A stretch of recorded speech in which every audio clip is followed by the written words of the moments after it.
اب انم گھر بیٹھ کر جھاڑو پونچھا نہیں کرے گی اماں تو اور کیا کرے گی؟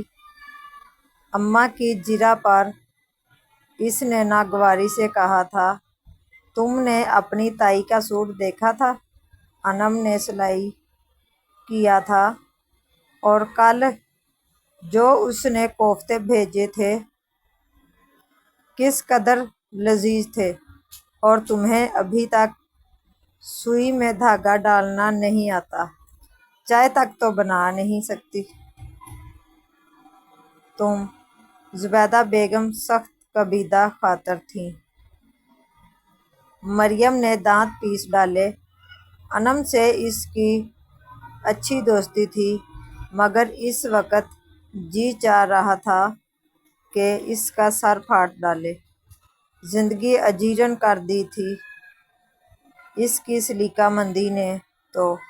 اماں وہ میٹرک میں 2 دفعہ فیل ہو چکی ہے، اور ایسی کم پڑھی لکھی لڑکیاں جھاڑو برتن، کپڑے سلائی اور امور خانگی ہی سر انجام دے سکتی ہیں، باہر تو ان کو نوکری ملتی نہیں، سو گھر میں نوکر بن جاتی ہیں۔ میں BSc ٹاپر، اپنے ادارے کی فعال اور سرگرمیوں میں نمبر 1۔ آپ کو میری ان خوبیوں پر فخر نہیں ہوتا؟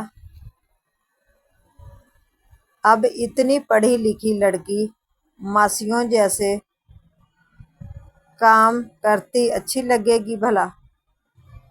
زبیدہ بیگم نے ماتھے پہ ہاتھ رکھا اور کچن کی سمت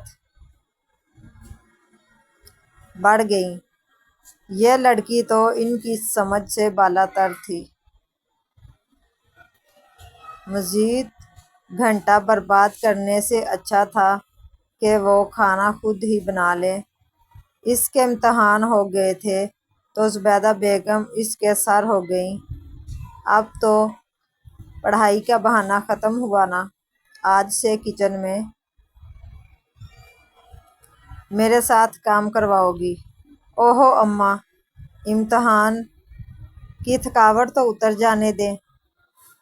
اس نے برا سا منہ بنایا اور سراپا چادر تان لی۔ ابھی جاری ہے۔ مزید دیکھنے کے لیے چینل کو فالو اور سبسکرائب ضرور کر لیں